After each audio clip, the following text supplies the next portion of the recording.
Okay, so this is a book review for Custer Victorious, which was written by Professor Gregory Urwin.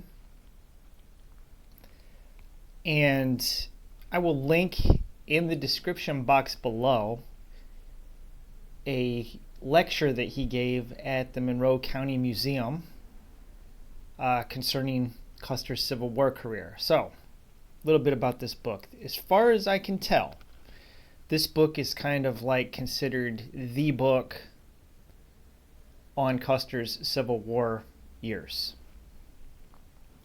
It's been recommended by Civil War Battlefield Guide for Gettysburg, James Hessler, who is a co-host of the Battle of Gettysburg podcast. He's also given talks on Custer. He considers himself a Custer enthusiast. So this is kind of like the book. Now this book has a lot of photographs in it, quite a few. Many of these photographs are in the Monroe County archives.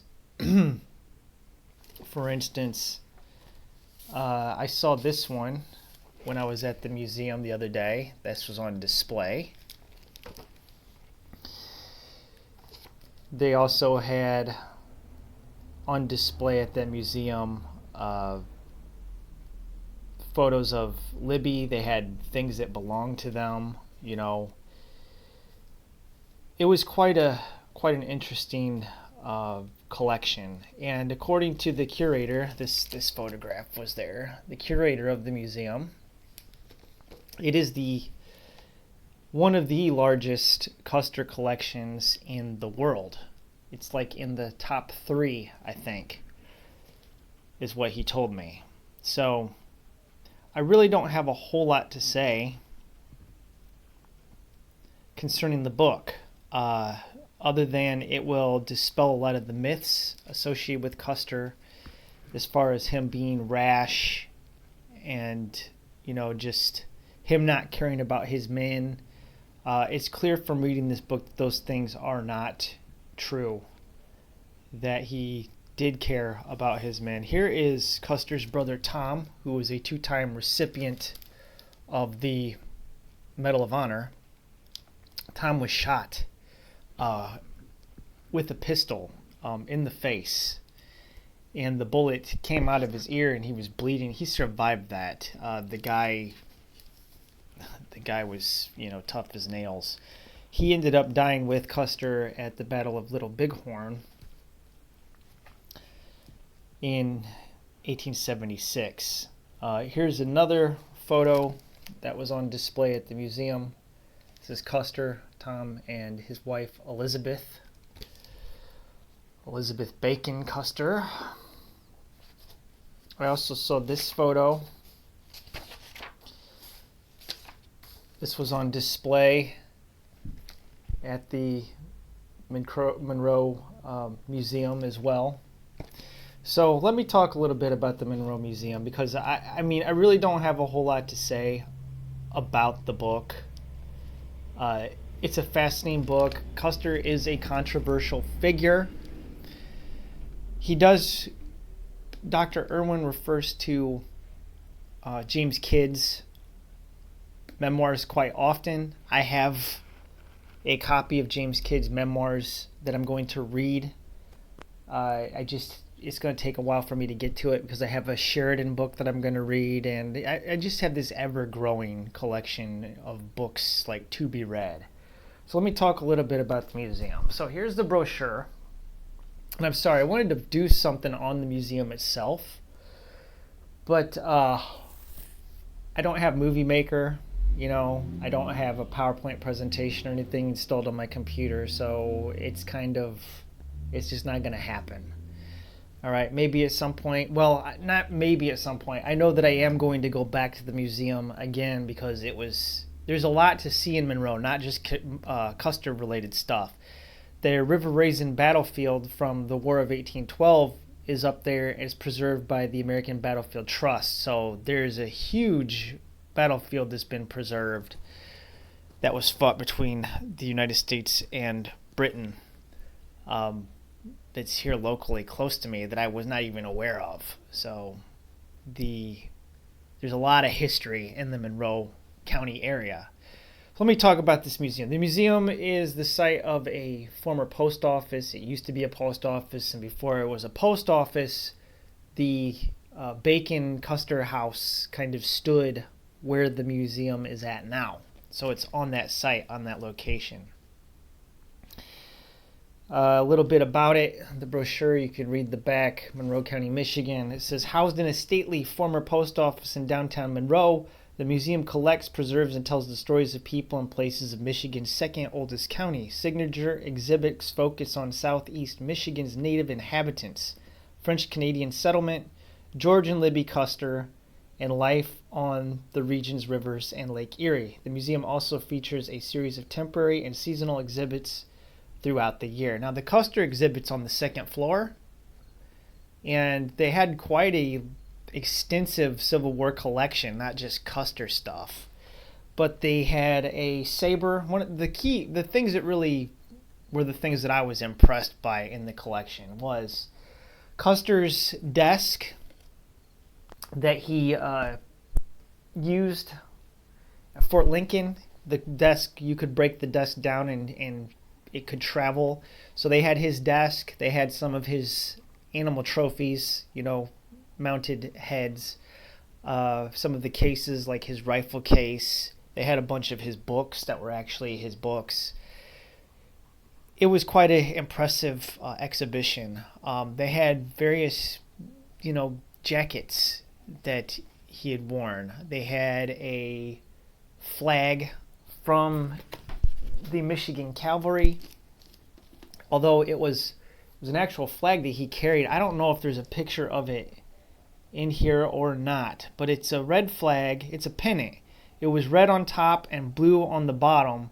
The blue is faded out where it doesn't look blue anymore. It's white. I mean, you're talking about a item that's 160 years old at this point. So yeah, I'm not seeing it in here.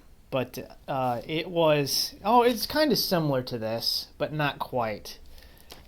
This doesn't look like it. Although, because it's a black and white picture, this would be red and the bottom would be blue. On this flag that I saw, it had in gold lettering over here all of the major engagements that the brigade was engaged in. So it had Gettysburg on there and whatnot, which is kind of cool. The museum is free to the public. It subsists on donations, so they do appreciate those. They recommend giving a $5 donation for adults and $3 for youth and students. The hours of operation, they are opened 7 days a week, Monday through Saturday from 10 a.m. to 5 p.m., and then on Sunday from 12 to 5. The museum archives are located on the second floor. You can get into those by appointment Thursday through Saturday from 1 to 5. And I'll give you a little bit here so you can see that. There's the address. So if you're interested in lining up a visit and you want to contact them, here is their website and their phone number. Now, the River Raisin is right behind the museum. It's a very beautiful area.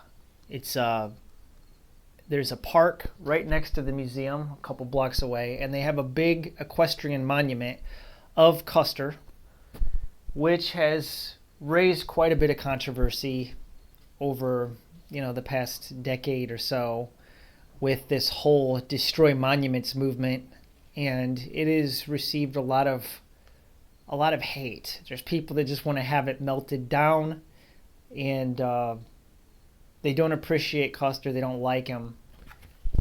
They just associate him with all the stereotypes, which, sad to say, they're really not true. Now, Custer was a controversial figure in his own day, but I don't understand why he gets this undue amount of hate in his person, other than maybe it's just the way that he's been portrayed by popular culture in films like Little Big Man, where he's made to look like a raving lunatic. Simply not the case. In a lot of ways, I have a lot of respect for George Custer because he was not the type of general that ordered his men into battle and would say, all right, go over there and take that position. He would say, come on, the famous line, come on, you Wolverines, and lead his men into battle. And this was like the age of, rifled barrels on guns, and we're using old tactics with modern weaponry. And this guy is leading cavalry charges, had multiple short horses shot out from underneath him, in excess of a dozen. I mean, tons of horses. And the amount of battle flags captured by Custer's men is quite staggering. There is some documentation in the back of the book. There's a letter that he read, or that he issued to his men following the end of the Civil War. By the way, his desk, okay, there was the surrender at the Appomattox Courthouse. Custer was there. General Sheridan bought the desk for $20 and gave it to Custer as a gift. Now, they had a reproduction of the desk, and it's just basically it's just a little table. It sits very low to the ground. It's like oval shaped, where they drafted the formal, terms of surrender between Grant and Lee at the end of the war. And I can't find... Okay, so here's a quote. This is from one of Custer's enemies. This is in the postscript. This is from Stephen Gaines of the 14th Virginia Cavalry. He says here, of the cavalry leaders on the Union side, I can speak with especial confidence as to their comparative merits, having met them in more than 100 fights, and I do not hesitate to say that, in skill and boldness, not one of them was the equal of General Custer. Making the comparison broader, and in the furtherance of historic truth and justice, I can say that of all the gallant leaders of the Union side with whom I came in contact, not one had the quality of audacity which Custer possessed. His valor was peerless, and I will confer upon his name honor and reverence. Now that's pretty high praise coming from somebody that was on the opposing side. And I have to say that Custer's war record, I don't know what's happened. It seems like it's suppressed or forgotten about. So this is like forgotten history. There's no doubt from reading this book that Custer turned the tide of many a battle, and General Sheridan owes him because he got Sheridan's bacon out of the frying pan quite often. So I cannot recommend this book highly enough if you're interested in the Civil War, cavalry.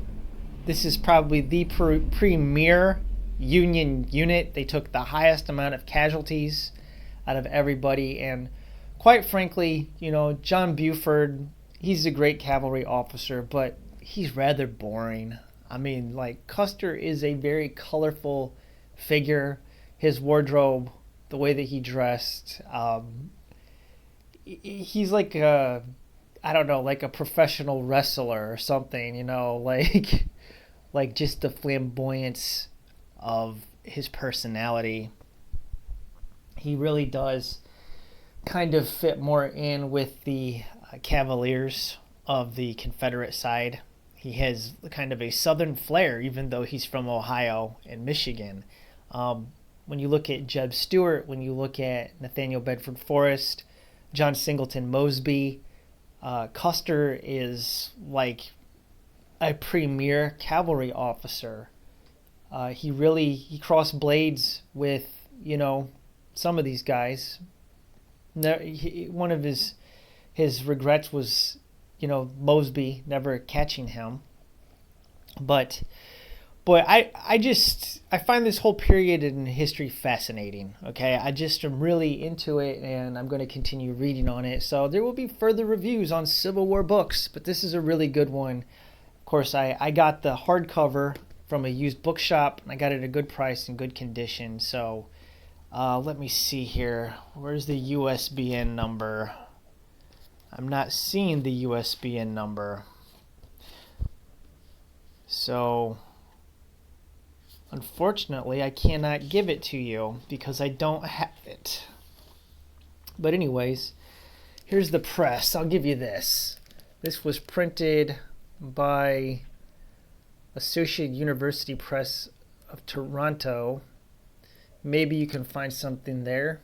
I found it from a used bookstore. Got it for a good price. So yeah, I'm not seeing. That's weird.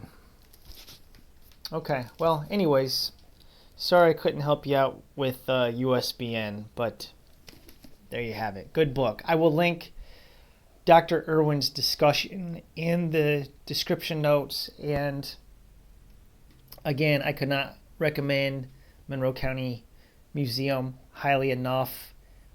It's crazy that it's free. There was nobody in there. It was just me and my wife. The place was empty, and I was like, this museum's open to the public and there's nobody here. It's a shame. Let's keep our history alive. Support your local museums. Take advantage of them. All right, that's my 2 cents. Thank you for watching. God bless. Have a wonderful day.